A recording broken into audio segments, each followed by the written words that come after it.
others. So I'll just quickly start introducing you to what I do, what I use, and then try and get cracking straight away with what I would call a fairly broad brush approach to watercolour, which I'm sure you'll remember. So for those of you who weren't there last time, I paint in watercolour, and I use mostly Saunders Waterford 300 GSM paper with a rough surface. I like paper with a bit of a surface, and I use, the brushes I use are maybe a bit bigger than you might expect for watercolour. These are still wet because I'm using them all the time. These are absolutely my everyday go-to brushes, and they're called these one-stroke brushes, and they cover a lot of paper.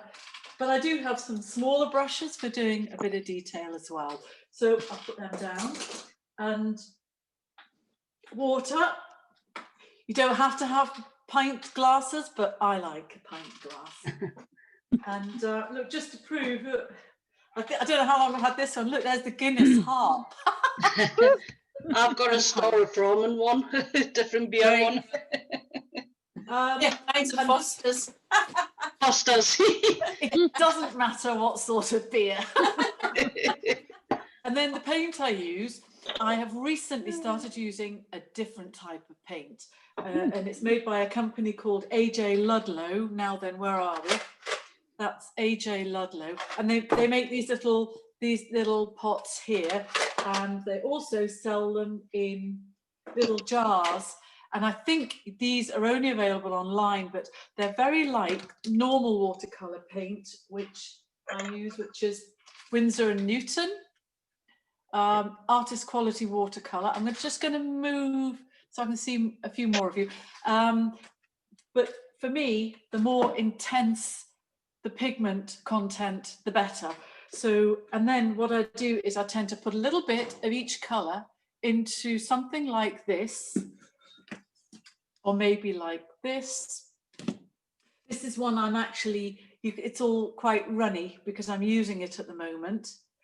And so they're my colours and things. Now, I don't use loads of colours. I only really have about 5 colours. I have a yellow, a blue, a red, a crimson-y colour, and then Payne's grey, which is quite nearly black.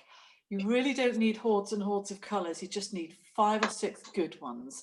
And so I'm going to, the way I do it today is how I do it when I do my Facebook videos. I chat a bit and then I just tilt the iPad so you can see what I'm working on, and then I'll tilt it back up. And if you want to say anything, that's fine. I'm just going to do some very, very basic brush strokes, and then I'm going to get straight on and paint something, okay? So tippy tippy, here we go. Hang on to your seats. So if we get this brush, which is about, what is it? 5/8 of an inch. It's quite a big brush. Just to give you an idea about how I like to use paint. I like a lot of paint on my brush, and I move it, twist it, and lift it so it almost looks like a ribbon there. You see, it's just like a ribbon, and I'm adding a little bit of strong colour in places. I would like to think it looks like a piece of ribbon that's twisted on the way down. And I use this same technique of just using a big brush. So for instance, if I was doing leaves,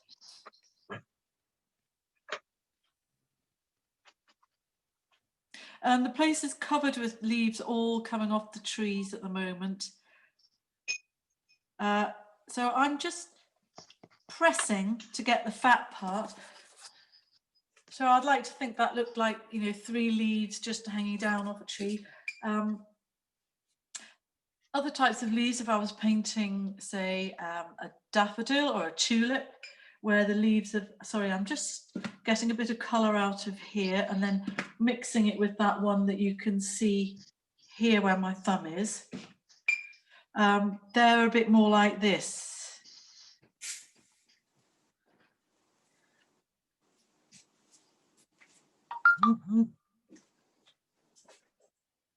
So it'll, you know, they look a little bit like daffodil leaves or tulip leaves. And the sort of things I like to paint is very much from nature. Another leaf which I got to grips with is a dandelion leaf, which are really lovely. I can hear somebody else painting. This is great. It might be me. I'm just making some room in my palette. Good for you. We're cleaning some stuff up. Then hopefully you'll have a go afterwards. I think I will. Good. So dandelions, I painted them this year for the first time, and the leaves are just like that. And as you can see, I'm not doing the outline, I'm using the brush to do the whole thing. And I tend to take like an approach that is, you know, I like to do the whole thing in one go where possible.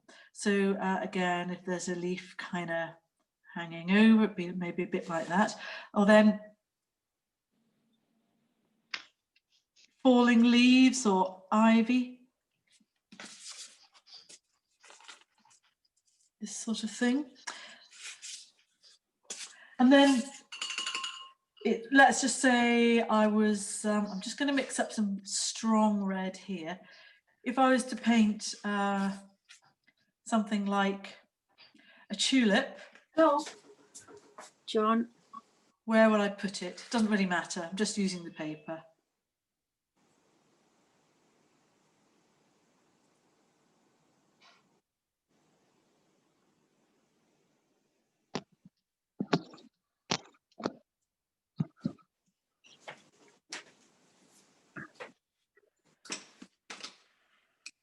So like really, really simple.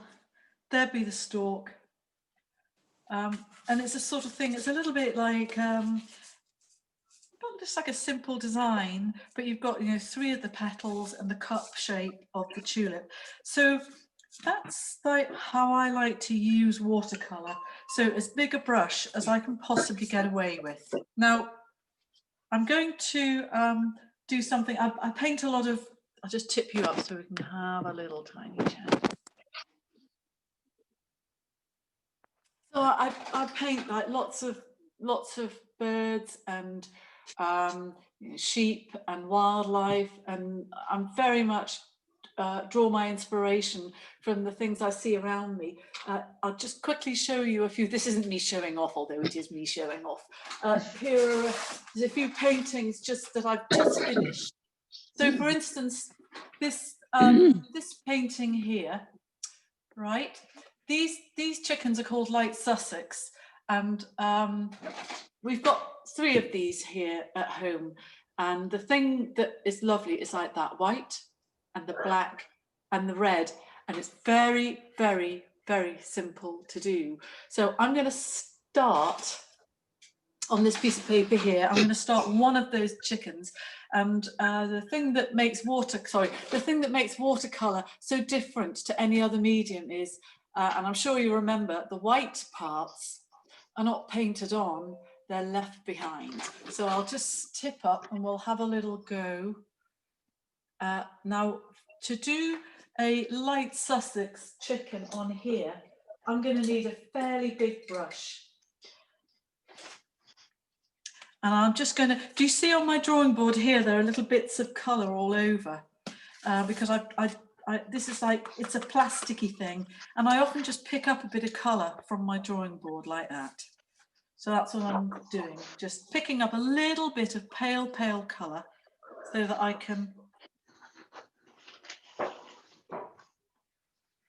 can use it just to hint at the white of this Light Sussex cockerel. So that's its head. This is the sort of breast.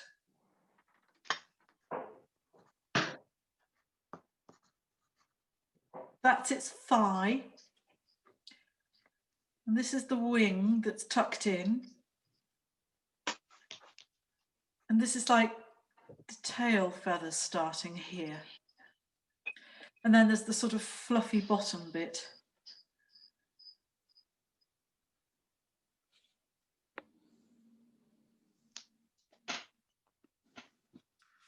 So yeah, and then there'll be another leg there. Okay, so I'll just turn this round. It's probably not terribly clear, but if I just explain again what's where. So that's one leg. And I'm just adding a tiny little bit of colour while it's still wet.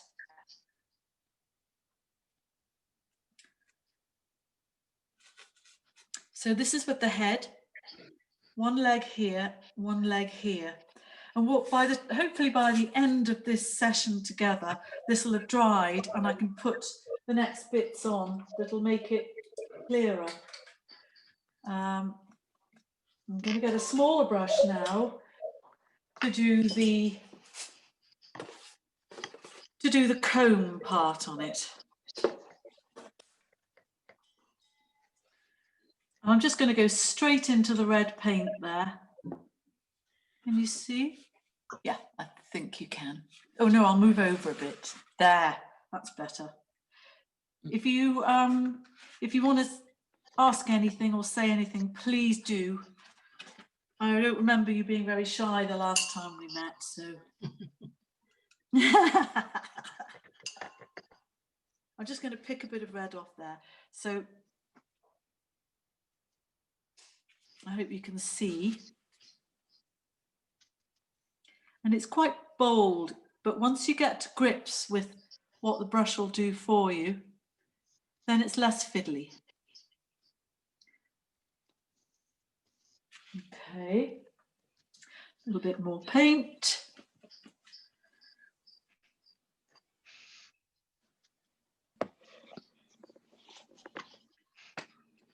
Just need to be a bit careful here that I leave a little bit of space for the eye.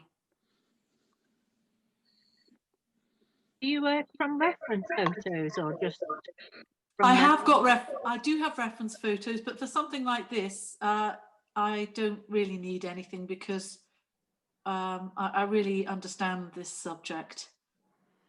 Now, it's a very good question, reference. When I do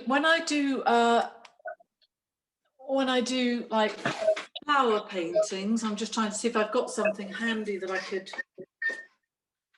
No, I haven't. Oh yes, here's one. It didn't get finished, but say if I'm doing a flower painting, I would be working from life. I'd have this flower in a glass or a vase or something right in front of me. So that's, and these ones as well, these were done earlier in the summer. So for instance, these ones here, I would have like a bluebell, a Lakeland poppy, or I can't remember what they're called. I'd have them right in front of me, and the more immediate, it's like the closer to having something really in front of me, the better. So landscapes, nearly all my landscape paintings are drawn from the hills right around my house. I'm doing one at the moment, and it's very much a sort of autumn evening one with the evening shadows being picked up. This is literally straight out the window here. So a lot of the paintings are done direct, what I would say, from life. Just put your there. So yeah, it's a mixture. But I do. Sorry. Sorry. Do you ever tape your paintings down to a board? Sorry, I didn't hear that. Do you ever tape your paintings to a board? Oh. You know, while you're painting. Or do you tape them down to a Yeah, board? put them on a board. No. Just a loose piece of paper. Look, that's something chopped up. I've got lots of them. Yeah, no, loose. I wish. I wonder if I've got like quite a lot of just loose bits of things that I'm working on. In fact, this painting here, this came out of a dream. I had a dream 2 nights ago, and it was about 3 colours: blue, bracken gold, and a sort of green. And I woke up with this strong feeling of these colours. So I thought, I'm going to try and do a landscape painting that is absolutely based on those 3 colours. So, oh, it's that way up. So, yeah, things like that. that I'll come back to them in a bit. So they're just little pieces of paper. They'll just be obviously very small paintings. Does that answer your question? Yeah. And I'll just tip you back up again. So it's beginning to look a little bit more, I hope. Oh, hang on a minute. Yeah, I think it's beginning to look a little bit more like the cockerel with the head and the body, and where the tail feathers will be. I haven't really left myself enough room here, but never mind. So I'll just pop the legs on. Oops.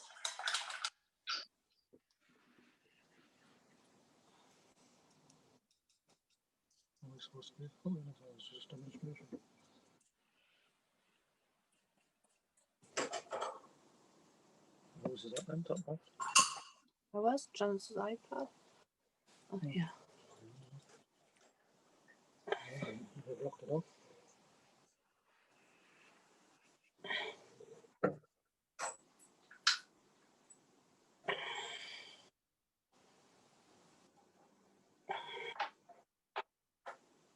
So I think I'm going to add a little bit more to the shadows at the lower end of this chicken, because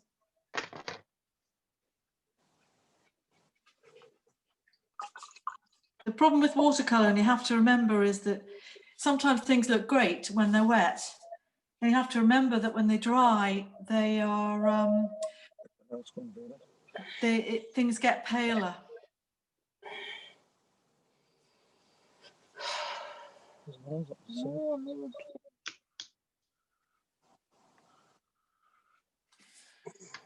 So I'll let that one get dry. I'll put that to one side and get another piece of paper. Where are we?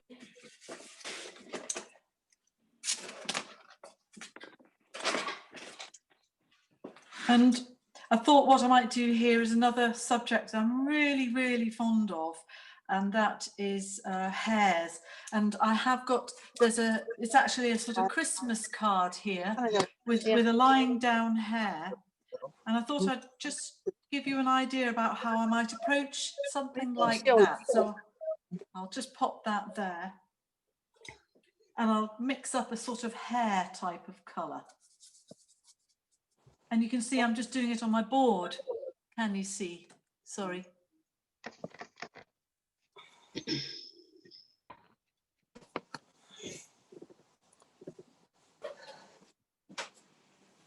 I don't always do it on my board. I'll often do it in a palette as well. Another thing that's worth doing is getting a scrap piece of paper and just checking your colours before you actually put them onto the paper. So make sure you've got a scrap of paper somewhere. See, I thought that colour was all right, but it really isn't. That's more like it. Okay. So, where are we?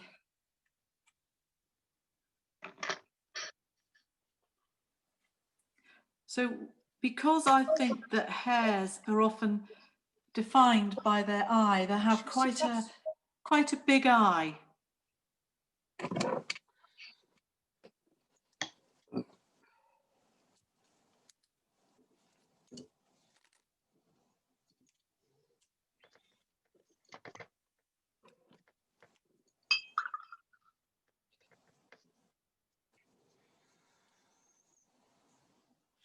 That's the ear. And again, on a hare, the ears are really quite big.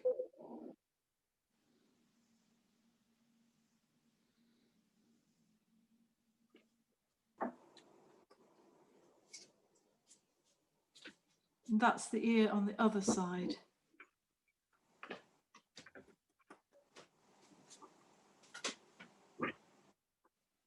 And I spend a lot of time watching wildlife. The subjects that I choose to paint are things that I really, really love and I spend lots of time with. So years and years ago, I used to paint my children when they were babies, and or I would paint my chickens or paint vegetables, things that I really understand and I know what they look like.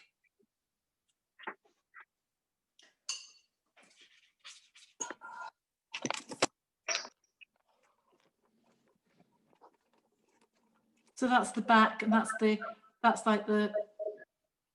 like its bottom. And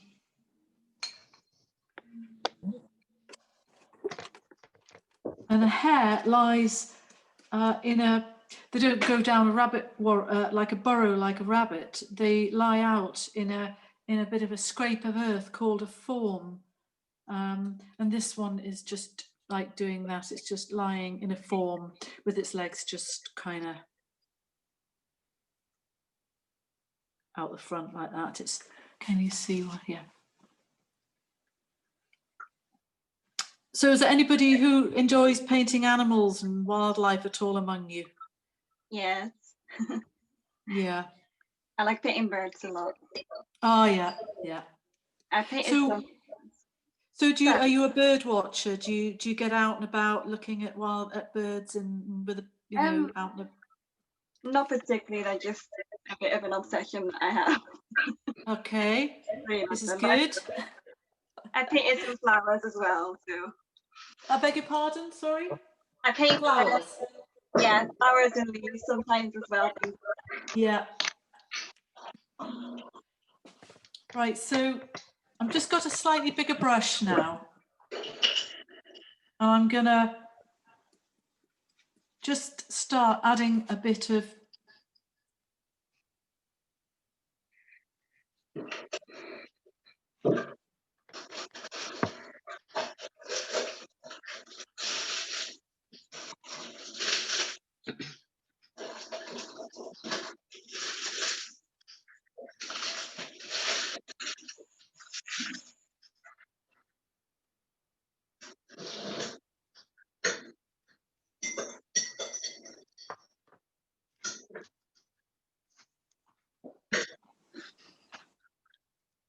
it's like as soon as I paint it, it seems quite pale, but that is watercolor. You've just got to remember it gets pale very quickly.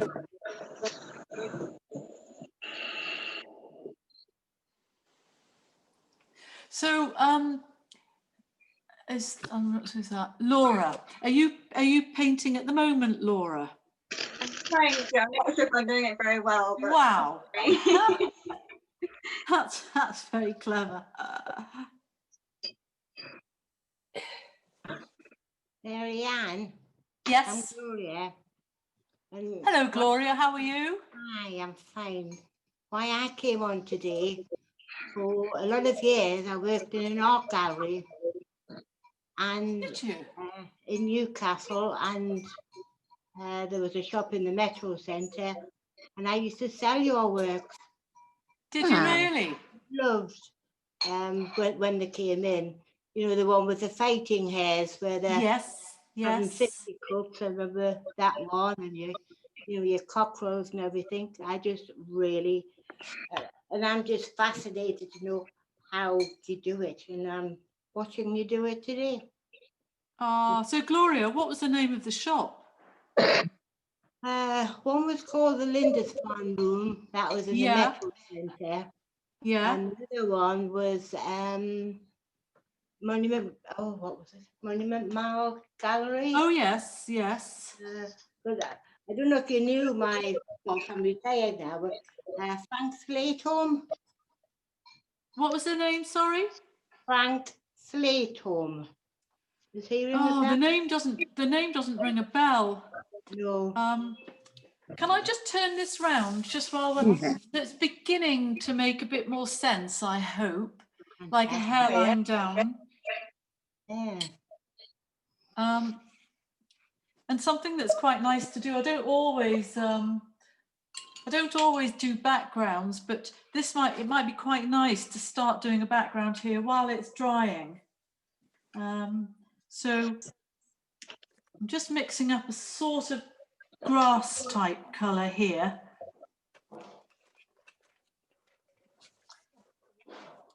So fancy meeting somebody who used to sell my work, Gloria. I mean, So how long? Sorry. How long have you been retired for? 3 years now. Well, Right. Worked in art for 28 years, and I can't paint to save my life. People used to come into the shop and say, have you done any of these? I said, not at all. What I'd like to do, when this is all over, is come to Janie's watercolours on a Thursday. Oh, that would be amazing. 'Cause I mean, I'm watching today and it's fascinating. Wow. Yeah. So I might have this hair sitting with a sort of grassy foreground and then have some leaves a bit more like these ones in the background, a bit more like grass. So I'm going to mix up a slightly darker colour for behind, and then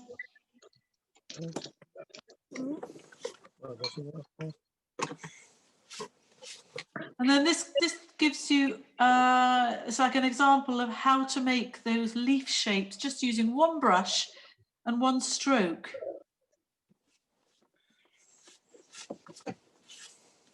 Got to be careful that you stop when you get to the actual hair. Yeah. Yes. Steady hand.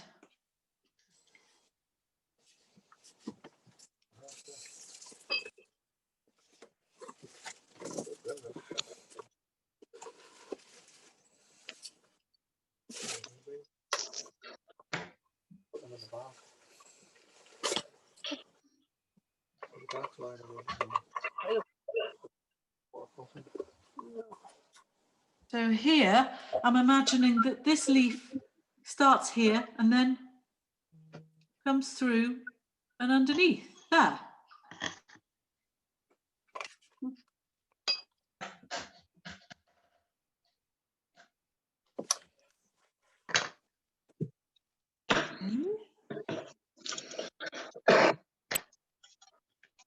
I'll just turn it round in case it's not so clear.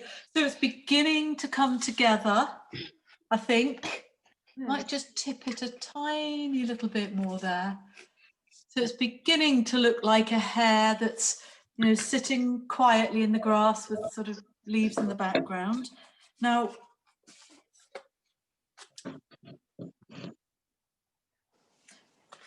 I'm going to continue to add some colour to the body of the hair because it does this lovely thing. All these, if you look really, really close up, all these things that go on like here, they're like magic. I love the things that just happen by themselves. Do other people who paint with watercolour today, do you get that feeling where you do something and you think, oh, if I just leave that to run, it'll be amazing? Yeah, absolutely. Oh, good. Oh, maybe it's only me. I used to get frustrated by it. It is the most, I absolutely love watercolour and I have no interest whatsoever in other mediums. I mean, obviously I'm a drawer, but it's such a, you know, it is fluid, isn't it? It just runs. It's so again, like all those, just touching a little bit of pigment on here and it goes away, doesn't? And a little bit's bled into the green here, but that's just beautiful. I'm happy with that. I like that. Now, we might not today get a chance to actually put the eye in, but that really brings everything together if you can do a decent eye. Now, I'm just going to get a scrap of paper because an eye is not really a tricky thing. Let me see, smallish brush. So on a lot of animals, let me see. On a lot of animals, the eye is, there's like a ginger or a yellowy. If you look closely into cats and dogs' eyes and chickens' eyes, there's usually like the iris. Now, if you imagine that this is the top of the eye, I would always put some darker here because like the eyebrow shades the eye. Now, I don't know whether I'm going to be able to put the black bit in without touching the yellow, but I'll try. And just to see, where are we? Here we are, some black. Well, it's not black, it's actually Payne's grey, which is which is about as black as you can get with watercolour. So this is the pupil of the eye. And if you just leave a tiny little dot, that looks like a bit of light reflecting on it. And sometimes I leave 2 little white dots. So say I do one there and one there. I'm having to be careful I don't touch the yellow, because then all the colour. So you see, it does look quite like an eye, doesn't it? And it's not complicated. It's utterly easy. Anyone can do that. And then say on a hair, you would have, oh gosh, I just need to mix up a little bit of colour.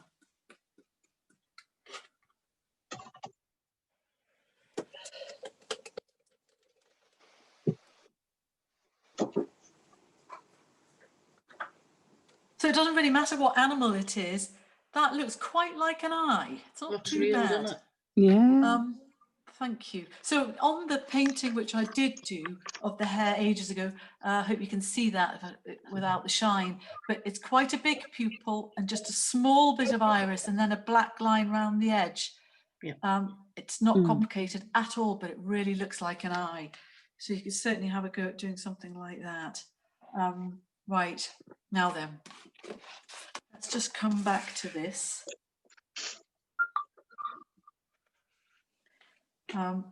Again,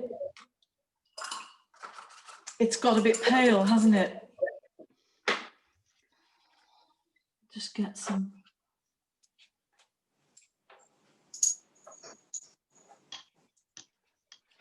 Now then, I'll just do a very.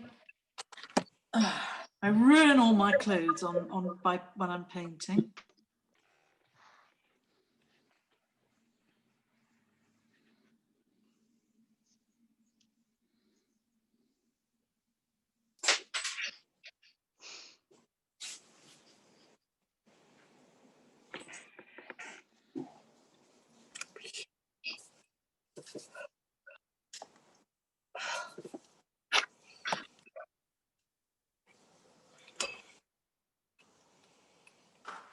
I was thinking if I get time, I might just show you how I might do some bluebells as well. I was just thinking that might have been something quite nice to. It's not really bluebell time of year, but you know.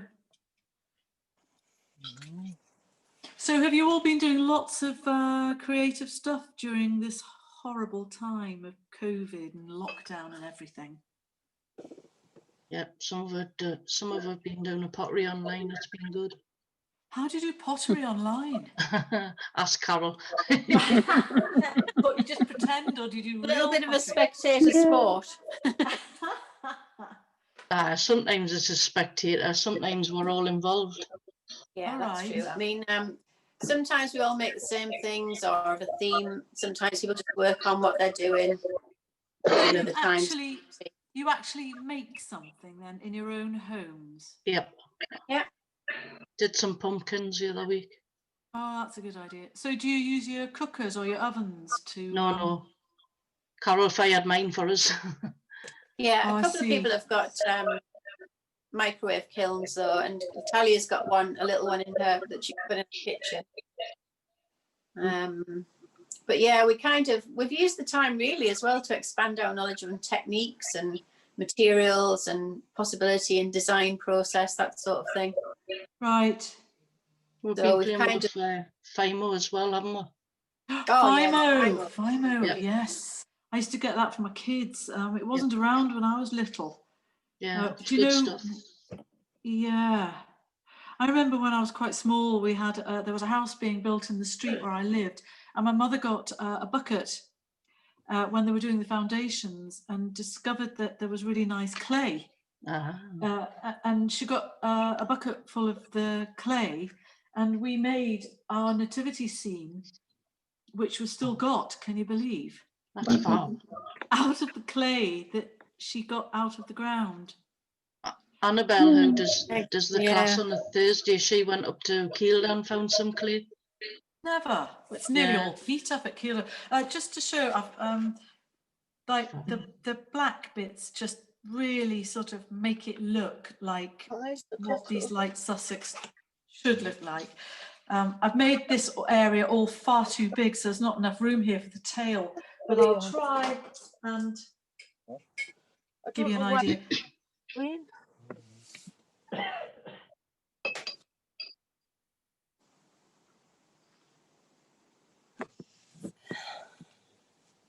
So these are the tail feathers going on.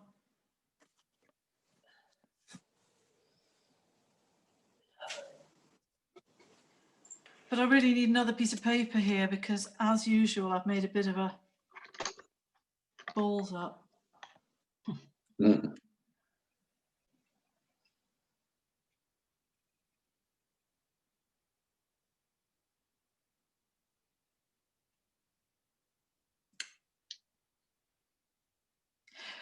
Yeah, you see, really, that I should have started here, not here, because I've run out of space for the tail feathers.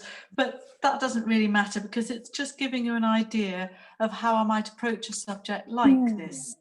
Now then, that's what I thought would be nice. When I was thinking about planning today, trying to think about lovely things that you can have a go at that really are not terribly difficult. And these bluebells, they're just, to me, simple and really lovely and not at all hard to paint. I wish I had some real ones in front of me, but I'll mix up a sort of bluebelly colour here. And flowers are really great for painting because you don't, you know, they're just pure colour. And it's just one of those opportunities to do perfect pure colour. Just going to put those brushes down. And literally it's just touching the brush on the paper.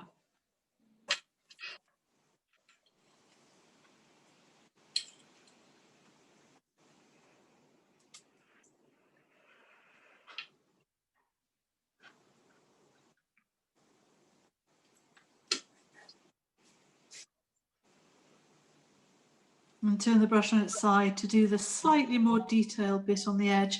I might just get a smaller brush again. This one.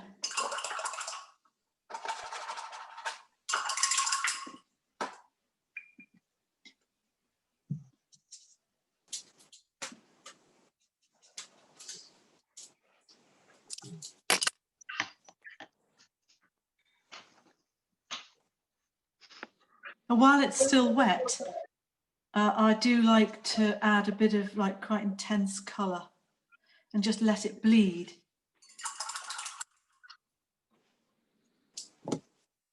I'm just mixing a colour that I'm hoping will work with the stem. So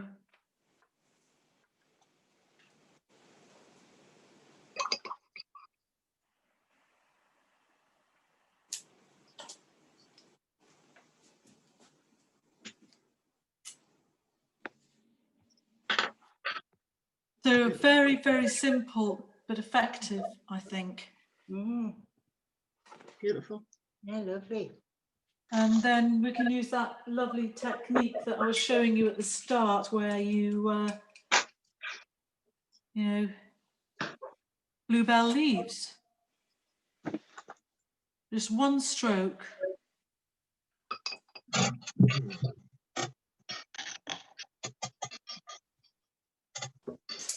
So it's quite effective and simple. Now I'm just going to tip up again because I cannot believe it's nearly 3 o'clock. I know, time flies when you're painting, doesn't it? Yeah. I think this might be a good time to see if there's anything that you might like to ask. Oh, look, paint all over my clothes. You're not the only one.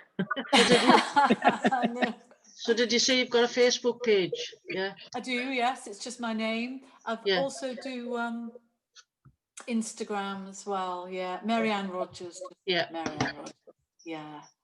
So, and on my Facebook page, I put a mixture of painting while swimming, painting while swimming. I think I've seen the wild swimming one. I do a lot of swimming in the river here, just down there. Oh, wow.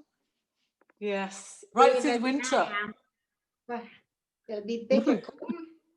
A bit cold. Very. I heard it's very good to for your brain. It It's not doing anything for mine. Oh, No, but they do say it's extremely good for things like depression Yeah. and, you know, when some people get seasonally affected disorder in the winter. Yeah, I know a lot of people who do like cold water swimming for their mental health. Yeah. Yeah. But it's best done. There's a guy who introduces people to cold water swimming out here in a sort of safe way, so that you don't get a terrible shock when you get in the water. But yeah, it is. I mean, I do it because I just enjoy it. I like being out in the wild, and the cold water doesn't bother me because I have got a decent covering.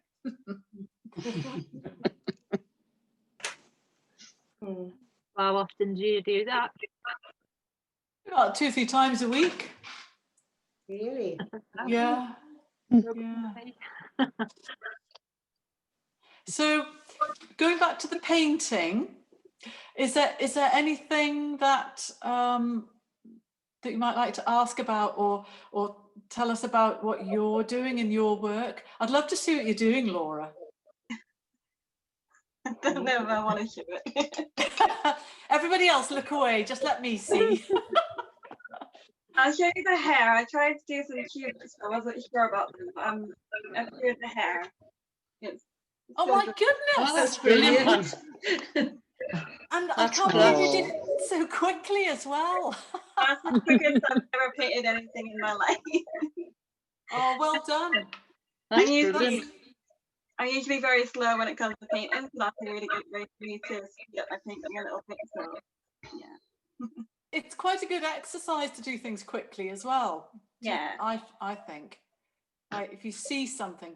And going back to somebody asked earlier on about, sorry? 3 o'clock p.m. What? Nothing to do with me. Somebody asked earlier about, they said, are you using photographs as like reference material? Yeah, I do. What I do first and foremost is, for my work, it's driven by a passion for the subject. So something just strikes me as lovely and I have to go and paint it. So I have that thing in my head, that mental picture. And then I might do drawings and photographs. And then sometimes, I don't know about you, but I think about it when I'm walking around, and maybe when I'm having a bath, I plan in my head how I might achieve something, you know, like that, maybe with the leaves in the background, how I might do it, and plan it out in my head, so that when I come to doing it on paper, I've made all those decisions. But it's a good idea to do as much thinking and planning, so that it's like, so that it, how do I put it? So that it's as close to the thing that makes you want to do it as possible. So like for me, looking out the window and seeing the hills with the light on it, right, take something like a mental photograph and then get it down on paper as quick as I can. Oops, I'm getting even more paint on my clothes. Marianne, I was really interested that you work with such a restricted palette, having only those. Is that a frustration sometimes? No, especially not with the at all. photos? Not at all. At all? I don't think there's anything missing colour-wise from my paintings, although you know, some of those earth colours, those browns and sepias, Yeah. I don't really use them, I have to say. And sometimes if I look at other people's work, I think, all right, they must use browns and sepias, but I have always had a palette of about 5 or 6. Wow. And then now and again, you know, you go somewhere and you think, oh, that's cheap, I'll get one of those, and then never use it. It's like there's a blue. This blue here, I bought it years ago and I thought, oh, that's nice, and it wasn't that expensive. Every time I put my brush in it to try and use it, I realise it's just not a very nice colour. Just And not that's your why blue. there's still loads of it left. And this one as well, years and years ago, I bought this slightly odd green, Oh, It's yeah. like a turquoise. Yeah. Years and years ago, it's still that there's still some left. Just shows. But I buy again and again and again. French ultramarine, Windsor red. I think it's a Windsor yellow, Payne's grey, alizarin crimson. Oh, and sap green. So that's it. Mm. They're my colours.